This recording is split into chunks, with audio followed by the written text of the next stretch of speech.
اعوذ باللہ من الشیطان الرجیم، بسم اللہ الرحمن الرحیم۔ السلام علیکم ڈیئر اسٹوڈنٹس، امید ہے آپ سب خیریت سے ہوں گے۔ آج جو ہمارا ٹاپک ہے وہ ہے اکنامک اینڈ سوشل کونسل، جو کہ یونائٹڈ نیشن کے چارٹر میں آرٹیکل 61 سے لے کے آرٹیکل 72 تک ہے۔ تو اس کو ہم نے 3 حصوں میں ڈیوائڈ کیا ہے، جس میں کمپوزیشن آ جاتی ہے، جس میں پاورز اینڈ فنکشنز ہے، اور اس کے علاوہ لاسٹ میں ہم پڑھیں گے پروسیجر کے بارے میں۔ تو سب سے پہلے ہم دیکھیں گے کہ کمپوزیشن کیا چیز ہے۔ یہاں پہ آرٹیکل جو 61 ہے، تو اس کے مطابق جو اکنامک اینڈ سوشل کونسل کی جو کمپوزیشن ہے اس میں 54 ممبرز ہوں گے، جس میں 18 ممبرز ہر سال ریٹائر ہو جائیں گے، اور اس کے بعد الیکشن میں 18 نیو ممبرز کو الیکٹ کیا جائے گا۔ اس کے علاوہ جو لوگ ریٹائر ہوں گے وہ دوبارہ بھی الیکشن کنٹیسٹ کر سکتے ہیں۔ اس کے علاوہ ایک ممبر کو صرف ایک ووٹ دینے کا حق ہوگا۔ اگر ہم بیک گراؤنڈ میں جائیں تو اس سے پہلے جو ان ممبران کی تعداد تھی وہ جسٹ 27 تھی، جس میں 9 جو ممبرز ہوتے تھے وہ ہر سال ریٹائر ہوتے تھے اور ان کی جگہ پہ نئے لوگوں کو الیکٹ کیا جاتا تھا۔ Powers and function of the economic and social council, article 62 سے لے کے آرٹیکل 67 جو کہ یونائٹڈ نیشن کے چارٹر میں ہے وہ اس سے ڈیل کرتے ہیں۔ سب سے پہلے ہم دیکھیں گے کہ آرٹیکل 62 اس بارے میں کیا کہتا ہے۔ آرٹیکل 62 یہ کہتا ہے کہ جو اکنامک اینڈ سوشل کونسل ہے وہ انیشیٹ کر سکتا ہے اسٹڈیز اور رپورٹس کن میٹرز پر جو کہ سوشل، کلچرل، اکنامک، ایجوکیشن اور اس کے علاوہ ہیلتھ سے ریلیٹ کریں گے۔ وہ ان پہ ریکمنڈیشن دے سکتا ہے، یونائٹڈ نیشن کو، وہ جو اس کے ممبرس ہیں ان کو ریکمنڈیشن دے سکتا ہے۔ اس کے علاوہ جو جنرل اسمبلی ہے اس کو، اور اسپیشلائز ایجنسیز ہے ان کو۔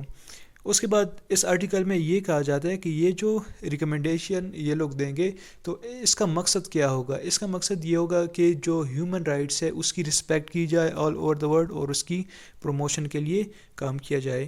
اس کے بعد ہم دیکھیں گے کہ آرٹیکل 63 کیا کہتا ہے۔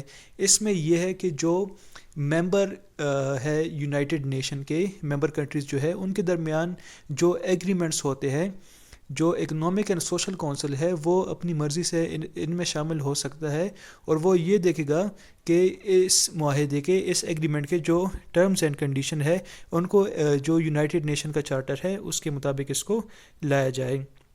اس کے علاوہ آرٹیکل جو 64 ہے وہ یہ ہے کہ جو اکنامک اینڈ سوشل کونسل ہے وہ مناسب سٹیپس اٹھائے گی کہ یہ جو ریکمنڈیشن دے گی اس کو عمل میں لانے کے لیے کیا کرے گی، اس کے لیے سٹیپس اٹھائے گی۔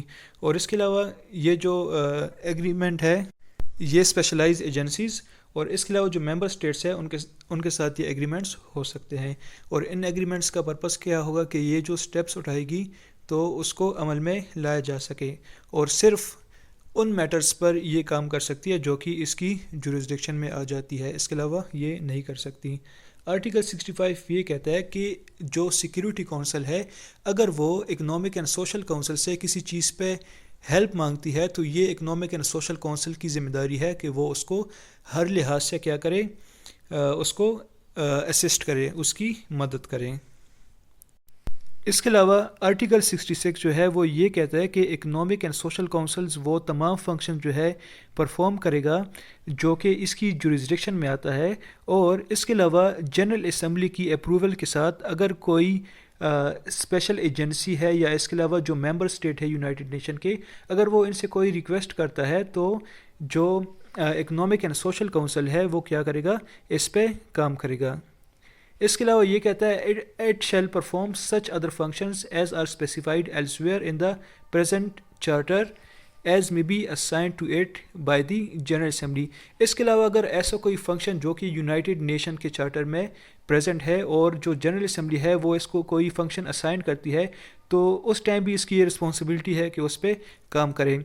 اس کے علاوہ جو آرٹیکل 67 ہے وہ یہ کہتا ہے کہ ہر ایک ممبر کا ایک ووٹ ہوگا، اور اس کے علاوہ decisions of the economic and social councils be made by majority of the members present and voting. اس کے علاوہ جو اس میں ڈیسیشنز ہوں گے جو کس سے ڈیسائیڈ ہوگا تو وہ میجورٹی بیس پہ ہوگا۔ اگر جو ممبرس ہیں اس کے وہ کسی چیز کی حق میں زیادہ ووٹنگ کرتے ہیں تو وہ میٹر کیا ہوگا، وہ ڈیسائیڈ ہوگا۔ اس کے بعد ہم دیکھیں گے پروسیجر جو کہ آرٹیکل 68 سے لے کے آرٹیکل 72 تک ہے. Procedure of the Social and Economic Council. Article 68 to Article 72 of the United Nations Charter deal with the procedure of the Social and Economic Council. سب سے پہلے ہم یہ دیکھیں گے کہ آرٹیکل 68 کیا کہتا ہے. آرٹیکل 68 کے مطابق یہ کونسل اکنامک اور سوشل سیکٹرز میں کمیشن قائم کرے گی، اور ان کمیشنز کا کام یہ ہوگا کہ وہ ہیومن رائٹس کی پروموشن کے لیے قائم کرے، اور اس قسم کے اور بھی کمیشنز یہ کونسل قائم کر سکتی ہے جو کہ اس کے فنکشنز کے لیے لازمی ہو. اس کے علاوہ آرٹیکل 69 یہ کہتا ہے کہ اگر کسی ممبر کنٹری کے متعلق کوئی ایشو ہے تو یہ کنٹری اس ممبر کے ریپرزنٹیٹیوز کو انوائٹ کرے گی اور اس میٹر پر ڈسکشن کرے گی. اس کے علاوہ آرٹیکل 70 کو دیکھیں گے. آرٹیکل 70 کے مطابق جو اسپیشلائزڈ ایجنسیز ہے ان کے ریپرزنٹیٹیوز کو انوائٹ کیا جائے گا، اور اس کے علاوہ جو کمیشنز یہ قائم کر چکی ہے تو اسپیشلائز ایجنسیز کے ریپرزنٹیٹیوز کے ساتھ اس پر ڈسکشن کی جائے گی، اور اس کے علاوہ جو اسپیشلائز ایجنسیز ہے ان پر بھی ڈسکشن ہو سکتی ہے. اس کے علاوہ آرٹیکل جو 71 ہے اس کے مطابق جو نان گورنمنٹل آرگنائزیشنز ہے تو ان کے ساتھ بھی یہ معاملات پر بات چیت کر سکتی ہے. لیکن یہ معاملات جو ہے اس ٹائپ کے ہو سکتے ہیں جو کہ اس کونسل کی جورسڈکشن ہے. اور اس کے علاوہ جو نیشنل آرگنائزیشنز ہیں ان کے ساتھ بھی بات چیت ہو سکتی ہے، لیکن اس کے لیے لازمی یہ ہے کہ جو ممبر کنٹریز ہے ان کے ساتھ کنسلٹیشن کی جائے، اس معاملے پر ان کے ساتھ بات چیت کی جائے.